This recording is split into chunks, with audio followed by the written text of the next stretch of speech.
Hey, Tony Gasson here, popping in with another episode of Talks with Tony. Now we moving right along. Now, for those of you, I mentioned on a video about a relationship credit score, and so I got the site up. It's relationshipcredit.com. It's just for fun, just something where you can go and rate your last relationship or your current relationship, or if you want to answer the questions as if you were answering it for your dream relationship. So just answer the questions as if like, okay, this is what I want this answer to be. And at the end, you get a relationship credit score. And then from there, you're able to, you can share it with friends and family, tell them check it out, see where their relationship. It is just for fun, but it is based on over 20 years of relationship studies. So, have fun with it. Relationshipcredit.com. Text it to all your friends and family so they could check it out. Thank you very much. And it's crazy how you see how just talking on these videos, just something hit me that day about like, subtracting this amount of points if somebody do this and giving this amount of points if somebody does that. And it birthed something, that's literal. So here we go. This letter, decent length. The person titled it "How Men Interpret Body Language," but I'm not sure what the title will be on here. Hello, I've followed your channel for quite some time now and watched many of your videos. I've heard you touch on the topic of how men read women's behavior in terms of a female seeming desperate. I wanted to know if you would be able to speak on the topic of men possibly reading a woman's unspoken / non-verbal language, i.e. body language, etc., and how it can be perceived. I've had a bit of an uncomfortable situation come up this year that deals with what I'm talking about. During the early part of this year, I ended up getting a new male supervisor. Not knowing anything about him at face value, I was strongly attracted to him and embarrassed myself when he first introduced himself at my office. I gather he picked up on the way I was acting and possibly thought I was going to try him. Example, stumbling over my words, losing my train of thought, perhaps my face and or eyes told on me even though I tried hard to play it off. He politely inserted that he was happily married for a long time with children, etc. In the months to come, he seemed to start having a dislike / disrespect toward me as his subordinate, and we even fell out over me needing to switch my schedule due to childcare issues at one point. He started being rude / mean toward me for a short period after that, before eventually unofficially apologizing in his own way, and has been nice ever since. What has been strange amid all of that, even though he has seemed like he doesn't like me compared to others in my group, mostly males, he also has had a flirtatious vibe whenever he is face to face with me. It's just extremely subtle things that could be nothing, that come off as flirting a tiny bit or testing the waters to see what I do.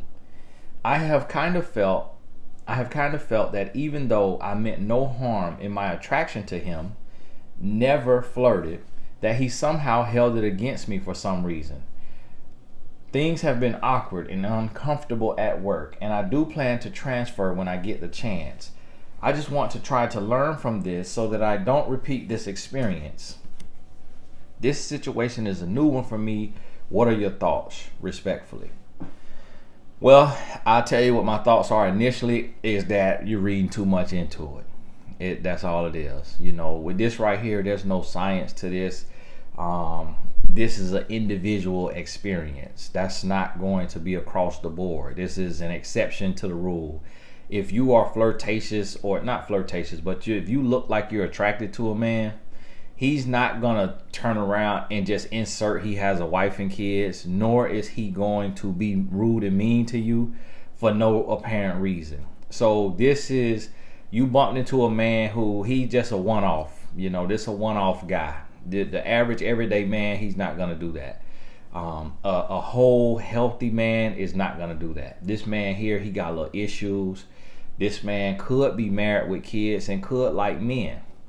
And so, and this sound a little bit more like a man who like men, because even if a man has a wife and kids and he is faithful, he's not gonna throw that in your face just because you look a little flustered. If anything, he's gonna be flattered by that.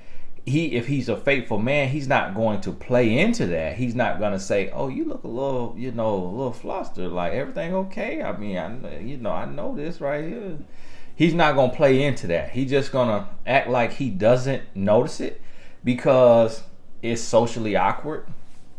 And typically, what I notice sometimes now is if he is heterosexual, he likes women, he could also be attracted to you. Sometimes when humans are attracted to someone, we're more sharp and standoffish and rude when we are attracted to somebody. So that's the other flip side. So if you don't sense anything that, he could be covering something up by having a wife and kids, but deep down his energy seems like he may be into his own kind, then it could be that he kind of a little attracted to you. And it could be upsetting him that you're not coming on to him, that what he thought he saw, he kind of fooled himself because you didn't ever act on that. You never shot a shot. You never flirted with him. And so it could have been an ego check, a gut check, like, whoa, okay, I thought she kind of was a little flustered there, but then now she just treat me like old average everyday rooted poo. And so I'm finna be rude and nasty to her. And one thing I've noticed over the years is that people, men and women alike, try to be rude to get under people's skin to get a reaction from them. In my career as being, somebody online that's sharing my perspective online, I've always noticed that men and women who want my attention, they'll, in a real way or in a wrong way, they'll come with an attack. They'll come with a critique, with some criticism versus praise, versus saying, hey, you're doing a good job, keep going. They'll come with, hey, you need to be careful of this, you need to change this, you need to do that or that, because they know that humans typically respond to the negative instead of responding to the positive. People know that. That's why you'll see me on the video, and you'll see anybody who do videos always mentioning what a hater's saying, always mentioning what the negatives say. And we don't go down the list of all of the praise and all of the compliments, because if you do that anyway, people gonna think that you're bragging, and people gonna think you're arrogant, people gonna think you're whatever, conceited. And then when you mention what a hater say, people don't like that either. Oh, you just ignore the hater, don't say nothing. So you really can't do nothing but what you're supposed to be doing, and just serving in your gift. That's all people want from you. But humans know humans. So when a man is rude for no reason at all, it's typically because it's one or two things, but only you will really know because you right there with him. But you can't take it so personal to where you about to uproot your life and transfer just because there's a little bit of, y'all don't have perfect chemistry. Like, if you do that, you're gonna be uprooting your life from every job in the world, because you always gonna be working with somebody who y'all just ain't gonna click, perfectly. So understand this, it's one or two reasons. Number one, he like men. Number two, he like you. And so, but if it's number two, then that shows you that he's toxic and immature. Because if a man is a pure-hearted man and he's mature, if he likes you, that he's going to be even more nice to you to make you like him. If he's being rude to you, then that take it back to the childhood playground where the little boy who liked the little girl would go and pull her ponytail. And it's really because he got a crush on her, but he doesn't know how to express himself and say, hey, I really like you. Will you be my friend? Can we play in the sandbox together? He doesn't know how to articulate that as a 5-year-old, or 8-year-old or 10-year-old. So instead, what he does, he go and grab that ponytail and try to yank it out the back of her scalp. And she, and she crying But really, when it all come down to it, his mama go talk to her mama and say, well, little Johnny actually has a big crush on her. Anytime I say her name, he blushes, he turns red, and if he black, you can't see if he blushing, but the mama could tell if he blushing.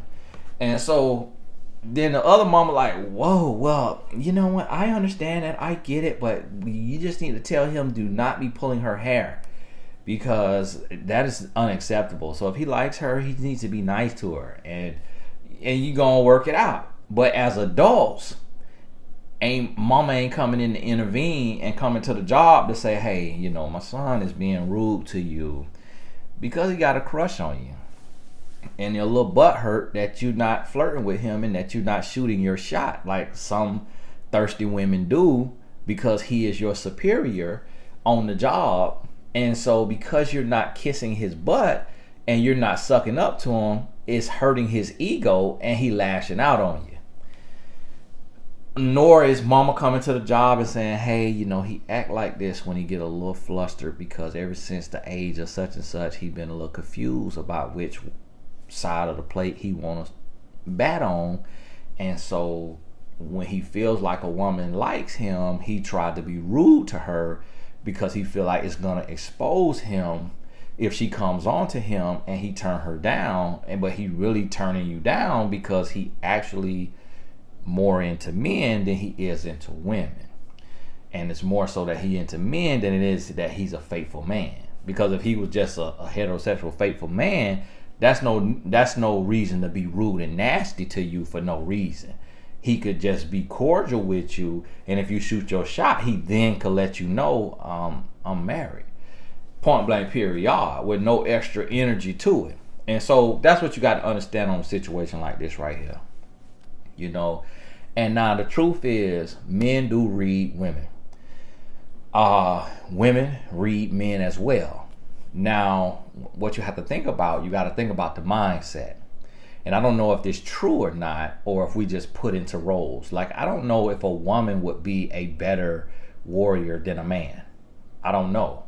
We could look at our life and we could look at like, okay, you could go down the line and say, okay, well, can this woman right here, fight better than her husband? If she's stronger than her husband, if they got into it and they knuckled up, who's gonna win? And if you go down the list of 10 relationships, 9 out of those 10 relationships, you may say the man is stronger, the man is, whatever, bigger hands, stronger muscles. If that was something physical, the man would most likely win. The woman would have to use some type of, other instrumental item to win. And so when you go down the list, it's gonna be some situation now where you're gonna see that woman and you're gonna say, oh yeah, well, she'll mop the floor with her husband. Woo, that woman look like she'll beat the brakes off of a man. You hit me, a woman too. So every now and then you'll see that situation, but 9 out of 10 times you probably gonna say, I think that man will have the edge if it was a physical competition. And so because of that, what do? Is that natural? Is that God made? Yes. That strength, the physique, the build, that comes from genetics. So that means that's how God made it. So then when we come down to men having to go out for their country to go and claim some land in other parts of the world, in the beginning, they just would send the men. They would send the men and they would let the women stay back with the children. Now today you have women that's also in the military that's going out. And it's just not as many as men, but it's a lot of women in there. I have several clients who are women who are in the service. Now they're not in combat. Typically they do something in back at the base, or they do something like with the computers or something with the planes, or something like that. Just some type of work they're doing. But there are women who are in combat, and it just may not be proportionate. And so when you look at this, the way I look at it, I say, well, if God made men with the mindset to where a man's mind in combat could be more aggressive and read the situation differently, and that his heart can kind of, tune out the fact that he's getting ready to take a human's life, and it does it easier than a woman. Then what that means is, if this man is going to be put in position, like, so if the man is sent out to hunt, to where you got to go out and hunt and you got to get the food. Now, before they had, mechanical situations that was created, that man had to make something handmade, makeshift, and go out there and hunt. Whether he throwing something, whether he sneaking up on something, whether he catching, running up on it, catching it, and breaking the neck, hitting it with something, stabbing it with something. So before they had something physical, mechanical, they had to have something else. And so now you got to think of the mindset. You got to think of the mindset that takes. And this is why I try to help women understand, when you think of this mindset that the average man has, that makes men very sharp and keen on body language, on reading people. And that's why you have more male street people in the streets, doing missions in the streets, than you have women. Now, you have some thug misses out there that's out there on the missions too. But when you out there in them streets, and I was out there for 5 years of my life, 5 summers, it was all men. It was all men out there when you out there. And so, and one thing that I learned is, when you out there, every now and then you'll see a woman, but she with her man. And he might be doing a drop, or he might be dropping off, or he might be picking up. And she might become a casualty if something pop off. And he got her there just because, really, technically, he's soft-hearted and he's not supposed to be out there. And he need her for moral support and comfort. So in between the runs, in between the missions, he booed up, getting the back rubbed, getting the head rubbed, making love, doing all that, because really, he ain't really built for that out there. But when you out there, what you have to do is, you read people really fast. So I was out there one time, and I had a lady friend that was there, and I wasn't supposed to be out there. I was soft as a piece of cotton in hot sun. But I was out there though, because I was out there about that money. You see, because I was worried about the money. I wasn't worried about no respect and clout and power. I wanted money. Hey, let me make some of this here cash y'all got out here. And I remember one night, it was about 2:30 in the morning. And the boy texted me. He texted me. Hey, we need something. I was like, okay. So all they finna get ready to spend is $10. So I walk up, and the young lady, she wasn't thinking about nothing. This was just like a friend. This wasn't like a girlfriend or nothing like that. It was one of my homegirls. Her homegirl was in town, and her homegirl just ain't want to be cooped up in the house with her homegirl because her homegirl was pregnant. So she was like, hey, you hang out with Tony. So she was hanging out with me. I wasn't attracted to her. It wasn't no funny business, all right? So we just hanging out, but she from L.A. We in Florida. So she from L.A., so she kind of trying to act like she a little hood, and all that. So we out there, and I don't know if she thought of anything when we went to drop off this little $10 worth of stuff. But we walk up there, it's 10 guys standing out there, 2:30 in the morning, and they standing like in a little semicircle. So I had my little book bag with my stuff in it. And so I said, hey, hold this bag. And I'm handing it to her, and I reach in there and I grab my little tool. Okay, I grab my little tool and pull that out with my little work. And they like, the uncle, it was an uncle. And then he had nephews and friends or whatever. And they was known for breaking in, kicking in doors and robbing in the neighborhood. They were known for. And so, because we was in Tampa, they were from Pahokee, Florida.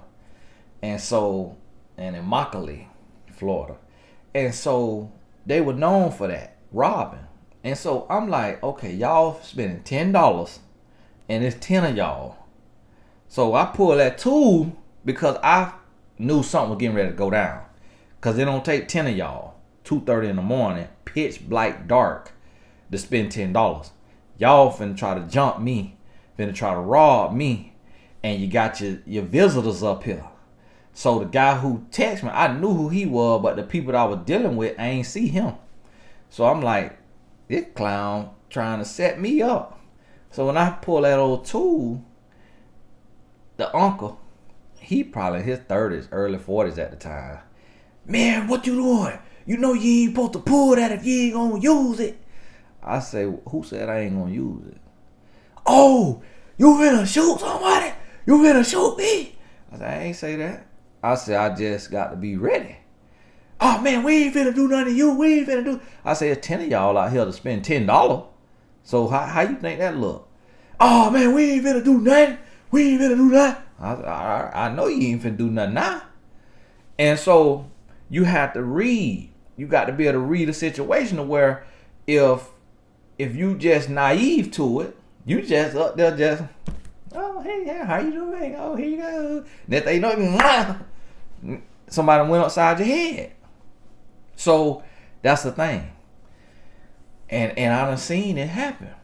And so that's how men are wired. Men, we wired to read into stuff. We read into stuff. We read energy.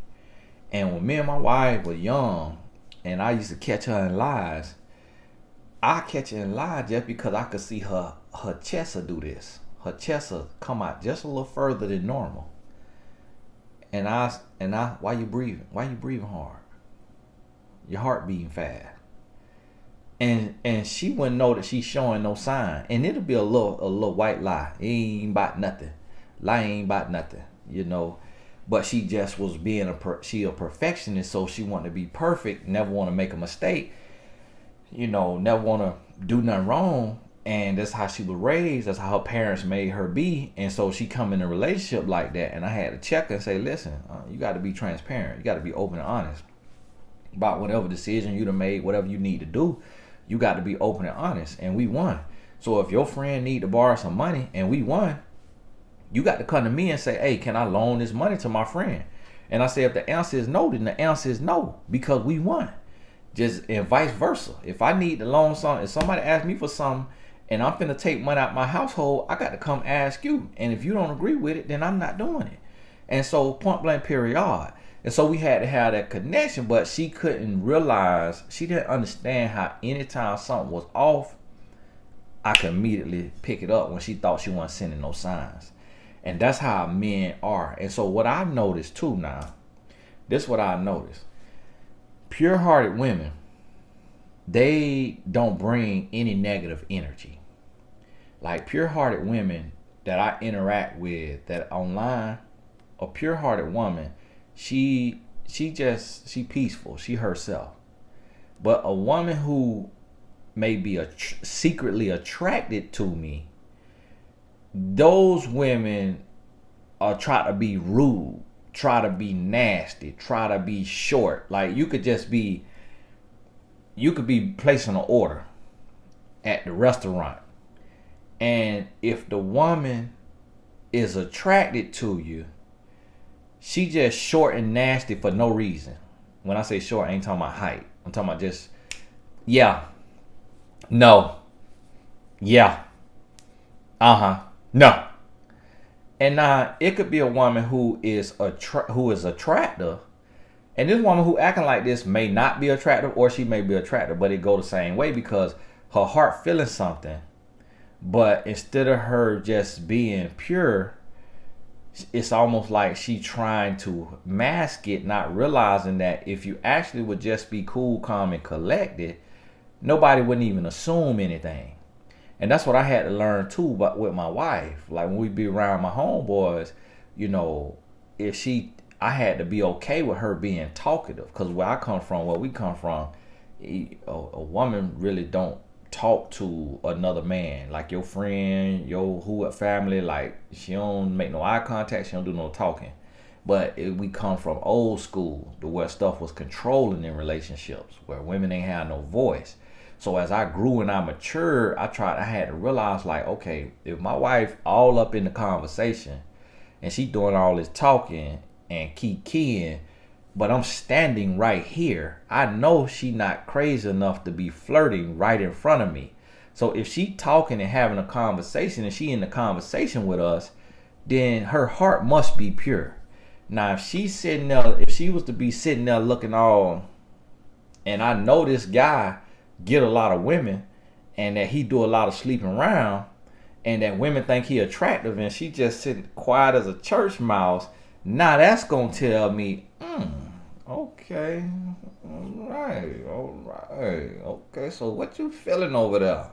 You see what I mean? And see, so that's how men read into stuff.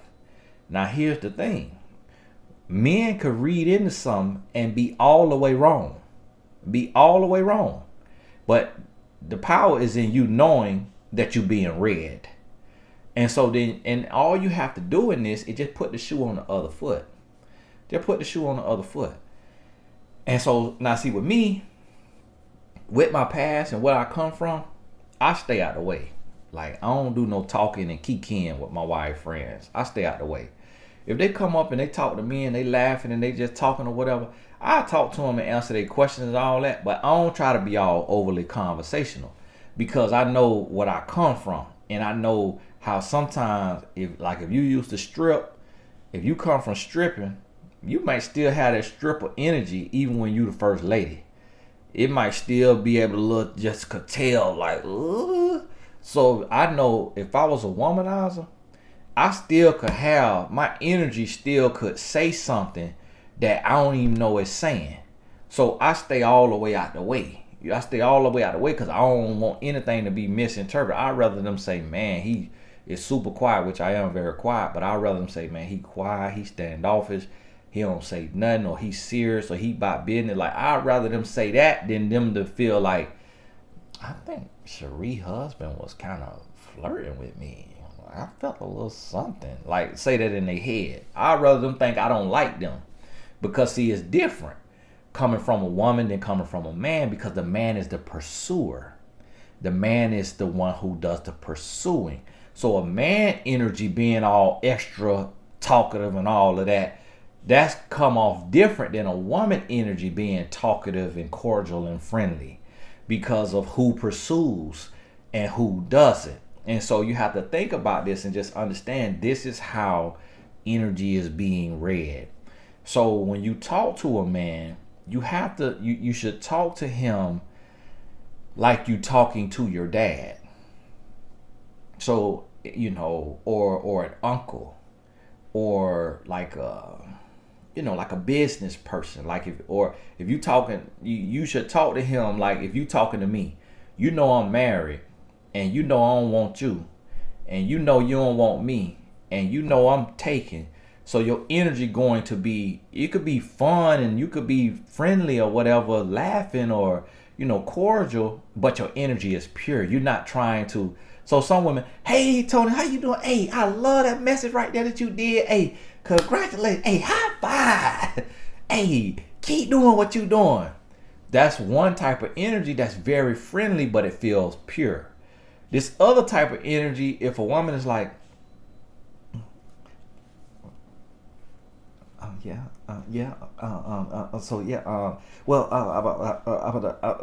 so now it feel like, whoa, like, come on now, so you flustered? What's going on? And so I never really experienced that. But I know what it looked like, from the movies and just kind of, just imagining.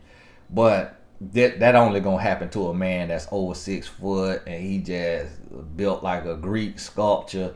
Us over here on the other side of 6 foot, that don't happen to us. There ain't no woman tripping over no words over men under 6 feet.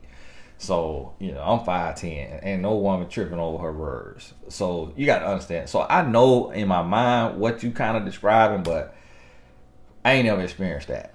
So now what you have to realize, now here go the other side, which I have experienced, is when a woman trying to be sexy. Oh, hey, boo. Oh yeah, okay. So so so all right. So how many of them do you want to order? Okay.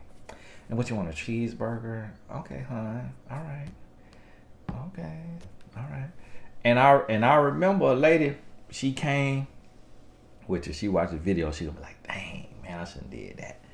But I was getting ready, I had to order some food, and she was like, she was looking, and then she came, and I was getting ready to leave, and she came and she said, hey, I just want to let you know that you looking as good as your car looking. All right. And I was like, oh, okay, thank you. Now, that was her kind of shooting her shot, because you don't really say that and then expect the man to say, oh, okay, thank you. What is supposed to happen right there is the man, if he's single and available, say, I'm married. So all I can say is thank you.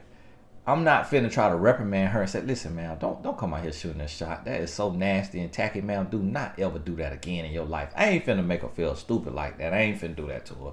So I said, oh, thank you very much. So when I pull on out, now I got a ring on. So if she looked, she probably seen that. Now she probably saw that last, and she probably could have kicked herself later. But now also it was something that go with it. It was something that go with it. She had on a one piece spandex. The bodysuit had on a spandex bodysuit, so you could see every curve, crevice, everything. Okay, you could see camel. All right, donkey, camel toe in the front, donkey in the back. You could see every headlights. You can see everything.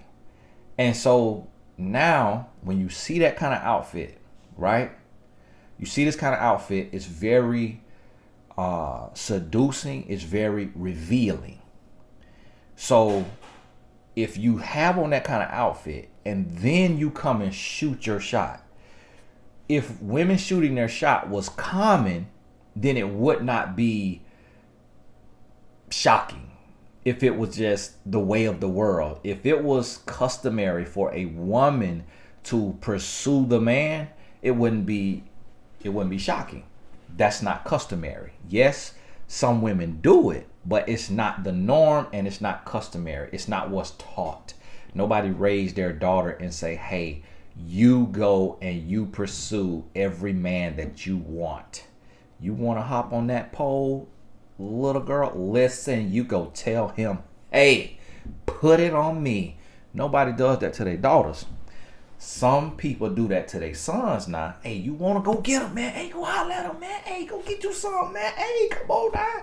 It's a difference between the way some people treat boys coming up and some people treat girls coming up. So now here's the thing. From her outfit, I assume that could happen.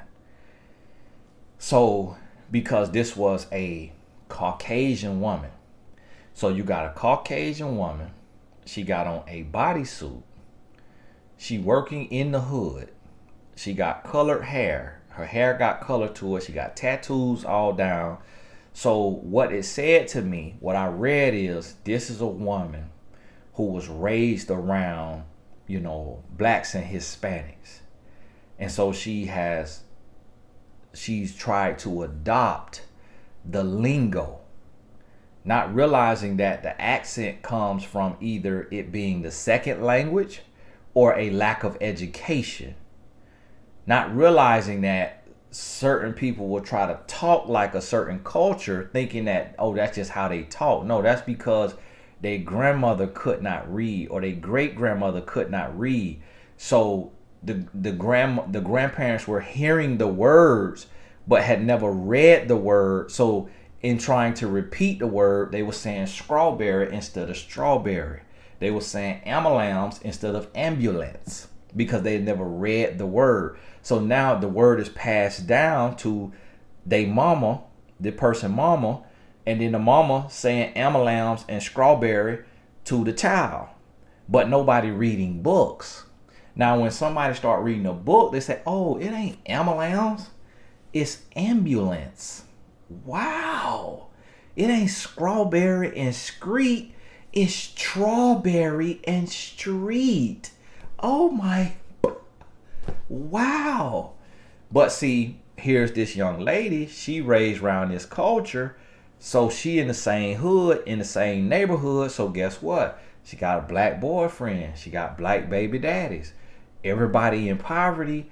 Everybody struggling with education. And so now everybody talk in Ebonics, broken English. And so she get out of herself and she becomes something that she is not, because she trying to be like this other culture, which for that culture is natural. That's just who they are. Her actual culture could know something different, could come from something different and just end up in that place. And so now you having this outer body experience, you're having this alter ego experience. And so then this woman, this Caucasian woman, creates this character that looks even different than the women she's around and that she grew up. And so she become extra. She doing the most. Whereas it was her equivalent was a black woman who walked out and looked over at me. I looked up, the lady looked at me, and when she looked at me, the black woman had on the same kind of outfit, some spandex or something. She looked and she looked and she walking and she just keep looking. So I had turned my head. I'm like, hold on now, because first it catch your eye. You like, okay, looking at me. And then somebody keep looking at you, so you kind of like, okay, this my classmate? Like, it's one of my clients? This is somebody I follow me online? Like, you getting ready to speak. But then I realized, oh, them eyes saying something different. Them eyes saying. But so now here she is, of the same race, of the same culture. She going about her business. Now, the Caucasian woman, when you in a situation and you in a culture or you in an environment that it's not created, or it's not the norm for you, for your race. So it's kind of like, another example is like the pastor kid. People always say the pastor kid, the worst ones. It's because they overcompensating, trying to fit in. So the pastor daughter end up sleeping around more than the worldly girls who ain't never stepped foot in a church, or they go to church but they daddy not no pastor. And so it's a lot of pastors' daughters get pregnant as teenagers. It happened to TD Jakes, it happened to my daddy, it happened to my homeboy daddy who was a pastor. Mama and daddy pastors, all their daughters got pregnant as teenagers. And so I'm getting arrested in 9th grade. You see what I get kicked off my college football team. And the reason why was we was trying to overcompensate, because we were seen as the good kids, the goody two shoes, the well-to-do. And we want to fit in, so we curse more than the worldly kids. We'll steal and rob and sell drugs and smoke weed and get drunk. And church kids will do more than the worldly kids doing, trying to fit in. So this same thing, when I saw this young lady, I had already read that on her. I read on her from the first time she looked at me and said something. I said, okay, I felt an attraction. But I go about my business because I'm married. Ain't nothing I could do. I can't act on nothing. So I'm ordering my food and I'm getting ready to go. And while I'm getting ready to back out, she come out to say that. Now, what she is accustomed to, what she used to, is being a white woman, talking to a black man. She used to being the prize. She used to a black man looking at her as like a trophy, because of self-hate that black men have.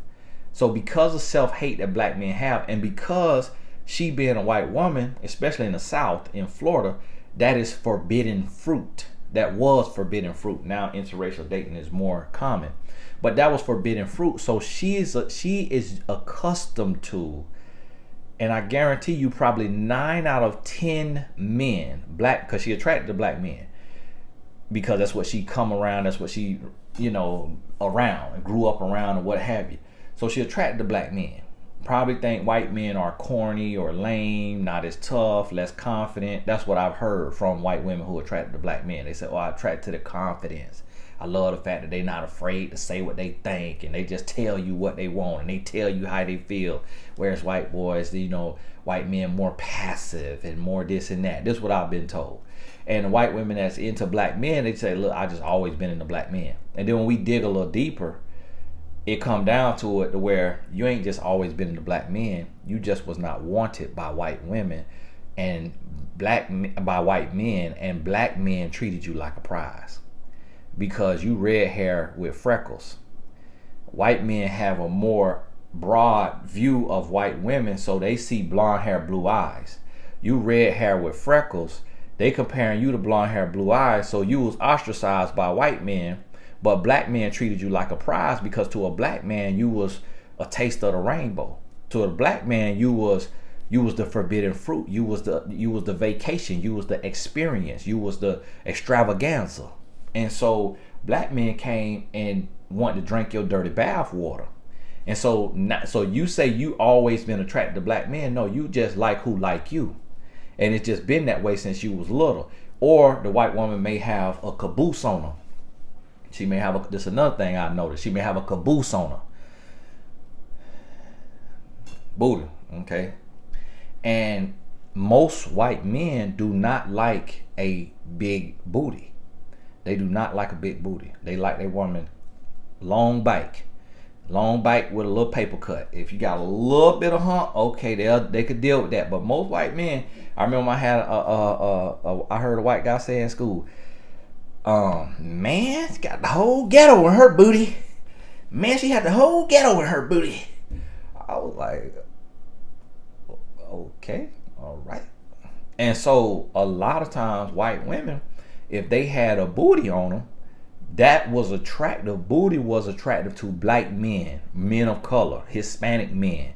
You notice a lot of Dominicans and Puerto Ricans and, these women, a lot of these women have a shape, like a big booty. Not a lot of them is long, just a lot of them have a little curve back there. So men of color who mix with African, Hispanics and Dominicans and all of that, even though some of them don't like black people, got African in them. And so that booty on them and that build on them. And so that color right there typically like a little shape. So a man take and read all of this. So that's how any single time I could always look at a woman of another race and tell if she into black men. It would be something that just give it away. She would have two-tone hair. Her hair would be naturally straight, bone straight. It would be really crinky. She would wear it crinky and curly. She would wear a bob. She would wear the one side over here, that one side of hair that come like this right here and stop right there, and then this other side be low. But it's a white woman. And most of the white women wearing long, flowing, bone straight, blonde hair, or brunette, or brown, or sandy blonde, all the different terms y'all have for it. But this woman over here, her hair got a little flare to it, just got something going on. And I'm like, okay, she like brothers. Sure enough, she got a black baby daddy, she got a black husband, and that's how a man could read her.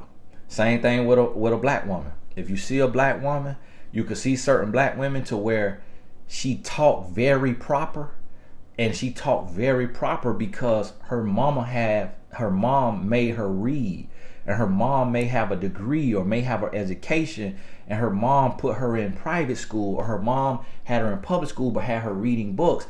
And so this woman over here, this black woman, she talked very proper. So to the black man, he may say, oh, you talk white. So then she ostracized by blacks.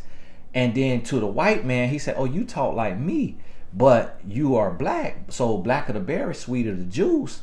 And this white man, he may not be attractive or liked by white women because he may be a little socially awkward, or he may be have a unique look about him. So this white man will get with this black woman, and they just fit in perfect.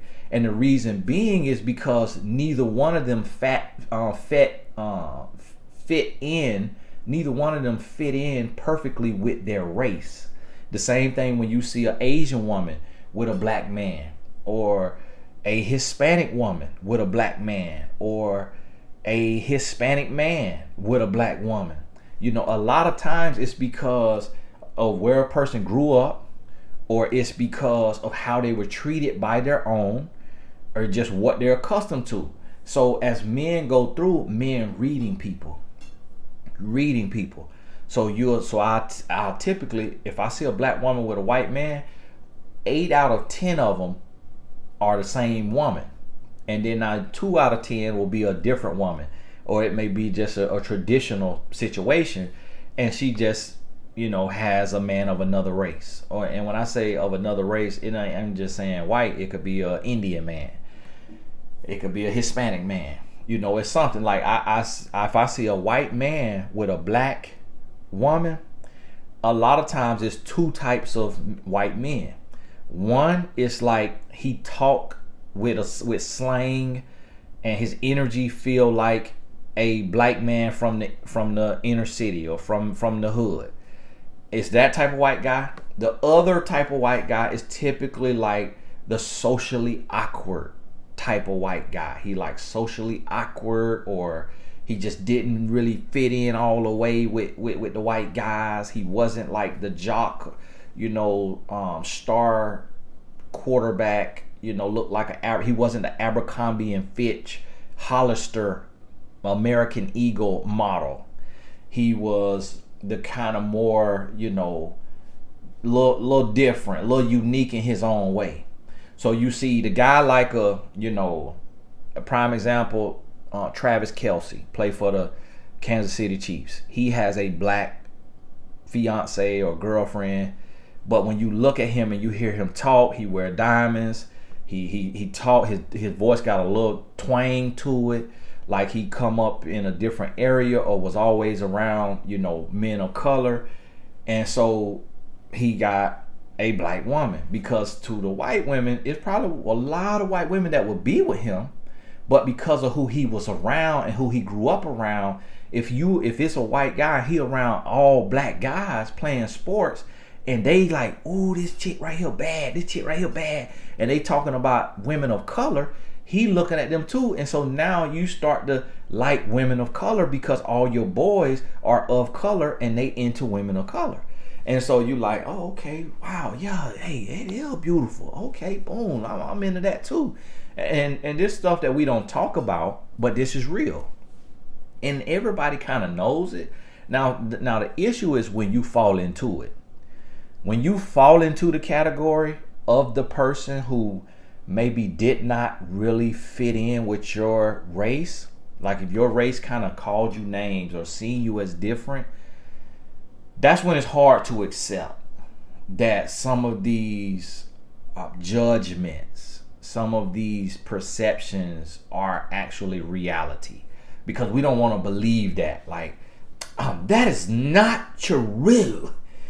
I date white men just because. Because what? Just because. Because that's just who I like.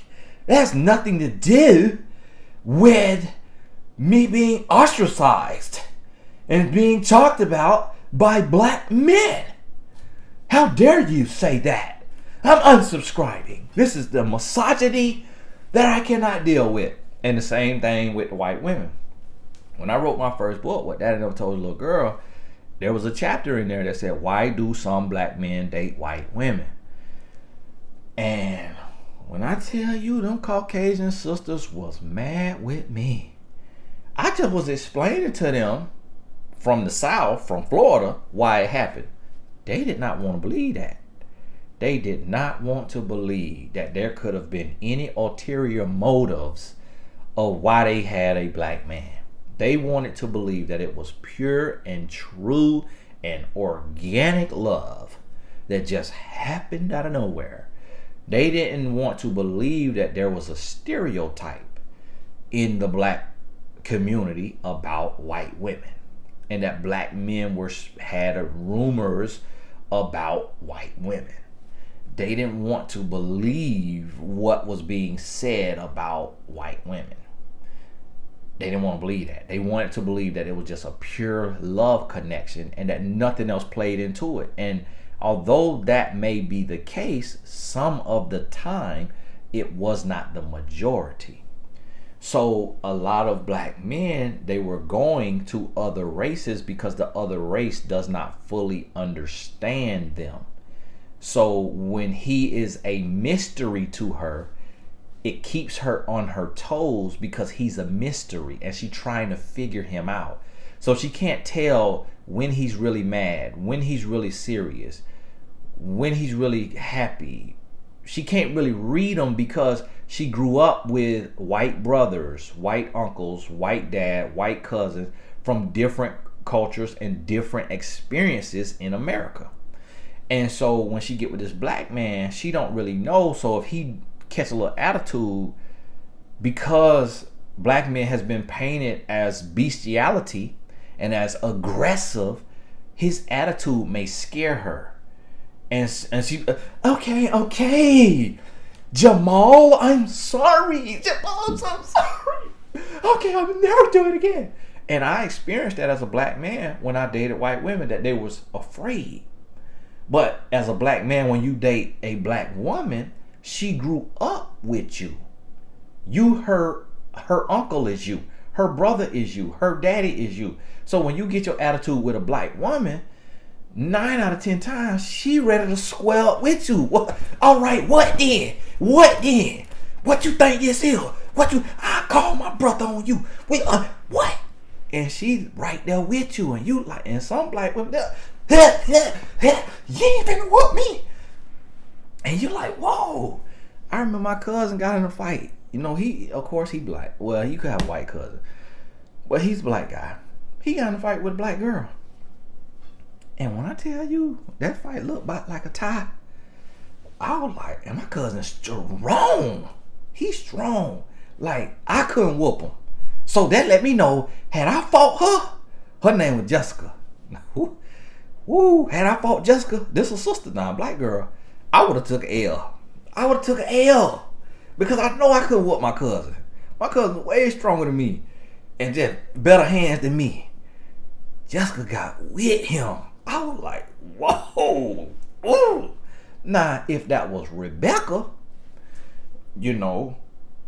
or Maria from the Quinceañera, or Rebecca, they might not have known how to fight a black man because they probably would have been afraid of him because of what the media showed them of him. But Jessica was not afraid of my cousin. What? She got up out that chair. She got up out that chair. Put that windmill on him. Yeah, she put that windmill on him. Where the puncher come like this. He's in there like this. My cousin was he was trying to get some licks.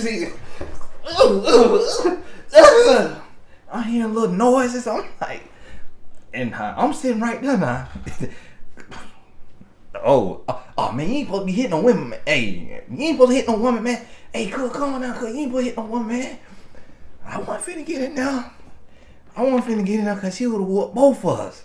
I'm like, cuz you gotta take that L on your own. I gotta get out of the way. We was in the cafeteria. How you get in the fight at the cafeteria? She's sitting right behind him. He right him. So you see what I'm saying? Men, this is how men read. So we could learn. And so now, if you got a grown boy, so what I was trying to tell white women, I was like, listen, 9 out of 10 times, a black man coming to you because his own kind is onto his foolishness. And he know you can't read him like that. So he know he could come play you like a violin. That's the same thing that I tell black women. A lot of time when a white man come to you, or a Indian man or a Hispanic man, it's because his own kind onto his foolishness. And because if you've been made to hate yourself or hate your race, you may see him as a prize. You may see him as a prize, and you see your own kind like trash. They all ignorant, they all stupid, they all dumb, they all sorry. So I'm going over here because I'm gonna get treated like a queen. And that's how it be both ways. That's the same thing that a man saying when he going to another race. He say, I'm gonna get treated like a king. I'm finna be treated right. And so computer tried to go sleep on me. So you have to understand is that here's the thing. As a woman, what you have to do is you have to evaluate where you are operating from. And you have to ask yourself, am I operating? And as a man too, you have to ask yourself, am I operating from a place of insecurity? Am I operating from a place of fear? Am I operating from a place of desperation? Am I operating from a place of frustration? You see am I operating from a place of self-hate? Am I operating from a place of pain, of trauma, of bitterness? Because wherever you're operating from, it can be seen. It can be seen by most people. See, you could be doing something and most people will be able to tell where you're operating from. And then there'll be somebody who will misread you. So that's going to happen. You got to understand that. So what happened is this man, he could read your energy, but just one or two things happened. He either became rude and mean because he was trying to push you away because he did not want to be exposed for where his true attraction lies, which could be in men. The other reason is because he could have been pushing you away because or being rude and mean because you did not come on to him like most women in your job title, job position in relation to his job title and job position do. You did not flirt with him. You did not try to suck up to him. You even had the audacity to go to him and ask him to make a change in your schedule to accommodate you when you had not come off of anything. See, a lot of these grown boys, they expect a woman to kiss the ring.